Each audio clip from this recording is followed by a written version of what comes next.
بسم اللہ الرحمن الرحیم۔ السلام علیکم ورحمۃ اللہ وبرکاتہ۔ جزا اللہ عنا سیدنا محمد اللہ و اہلہ۔ میرے ناظرین، امید ہے آپ خیریت سے ہوں گے۔ اللہ تعالیٰ شانہ آپ کو خوش و خرم رکھے اور تمام امت مسلمہ کی حال میں اللہ رحم فرمائے۔ میرے ناظرین، آج کی جو میری ویڈیو ہے اس کا ٹائٹل اور موضوع آپ کے سامنے ہے، جب اس چیز کی کثرت ہوگی، جب اس چیز کی کثرت ہوگی تو فتنے پیدا ہوں گے۔ مطلب جب یہ کام اور یہ بات زیادہ ہوگی تو فتنے پیدا ہوں گے۔ تو یہ پیشن گوئی پوری ہو چکی ہے۔ آج جو میں آپ کے سامنے حدیث پاک پیش کرنے جا رہا ہوں، جس میں نبی پاک صلی اللہ علیہ وسلم نے فرمایا کہ مجھے اپنی امت پر سب سے زیادہ اس بات کا خطرہ ہے۔ وہ کیا ہے؟ تو وہ اس حدیث میں بتایا گیا۔ یہ حدیث آپ کے سامنے پیش کرنے جا رہا ہوں۔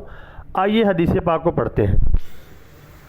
تو یہ آپ کے سامنے حدیث پاک آ گئی ہے۔ حضرت ابو عامر اشعری رضی اللہ تعالی عنہ نبی کریم صلی اللہ علیہ وآلہ وسلم سے نقل کرتے ہیں کہ نبی علیہ السلام نے فرمایا کہ مجھے اپنی امت پر جن باتوں کا خطرہ ہے ان میں سب سے زیادہ جو مجھے اپنی امت کو جس بات کا خطرہ ہے وہ یہ ہے کہ ان کے اوپر مال کی فراوانی ہو جائے گی۔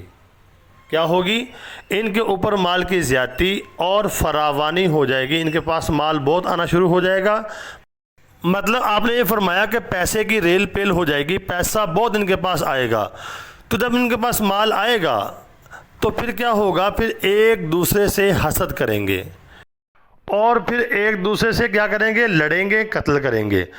ناظرین، اس بات کو سمجھیں، مال کا آ جانا اگر تو یہ برکت کے ساتھ آئے تو یعنی کہ بہت ہی اچھی چیز ہے، لیکن اگر اس میں شر ہو، لیکن اگر آپ دیکھتے ہیں اس وقت مال کی عرب کے اندر دیکھیں، مال کی بڑی فراوانی ہے، بڑا پیسہ ان کے پاس، لیکن وہاں پر حسد بھی ہے، ایک دوسرے کو دکھاوا بھی ہے، اور عیاشی ہے، فحاشی ہے، اور اس طرح مال کی وجہ سے آپ کو یہ باتیں بھی ملیں گی کہ ایک دوسرے کو قتل کیا جائے گا۔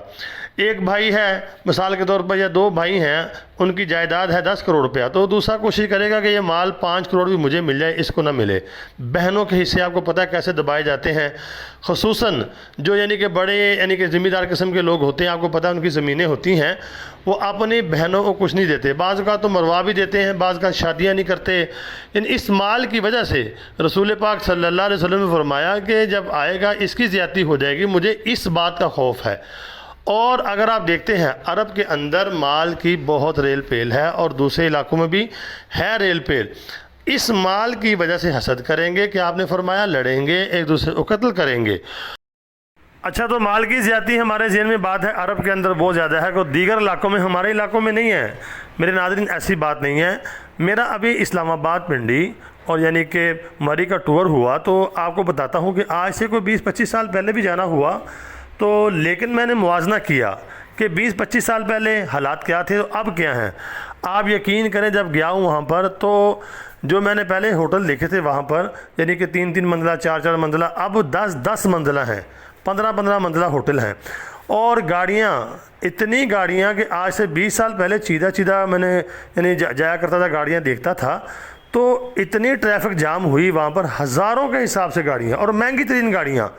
تو یہ بات آپ نہیں کہہ سکتے کہ نبی پاک صلی اللہ علیہ وسلم کی یہ بات ابھی پوری نہیں ہوئی۔ یہاں پر ہر طرف پوری ہو چکی، مال کی ریل پیل ہو چکی ہے، اور اسی وجہ سے فتنے پیدا ہو رہے ہیں، اور حسد بھی اسی طرح ہوگا، اور ایک دوسرے کو قتل کریں گے۔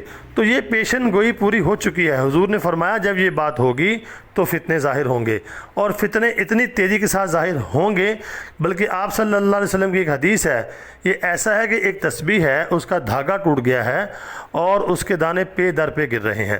تو میرے ناظرین، فتنوں کا زمانہ ہے، اپنے آپ کو فتنوں سے بچائیں۔ مال بھی ایک فتنہ ہے، اگر یہ خیر سے آئے تو بسم اللہ، اگر یہ شر سے آئے تو اس سے بڑا فتنہ کوئی نہیں ہے۔ اللہ سے دعا کیا کریں، اللہ رب العالمین ہمیں ہر قسم کے شرور و فتن سے محفوظ فرمائے، اور جو فتنے پیدا ہو رہے ہیں، کہ جو گمراہ کرنے والے فتنے ہیں، ان سے بھی اللہ ہماری حفاظت فرمائے، اور امت مسلمہ کی بھی حفاظت فرمائے۔ تو میرے ناظرین، ویڈیو آپ کو سمجھ آ گئی ہوگی، پیشن گوئی پوری ہو چکی ہے۔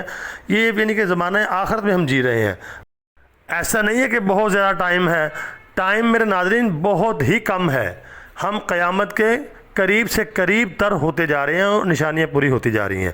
اللہ تعالیٰ میرا اور آپ کا حامی و ناصر ہو۔ دعاؤں میں ضرور یاد رکھنا۔ السلام علیکم ورحمۃ اللہ وبرکاتہ۔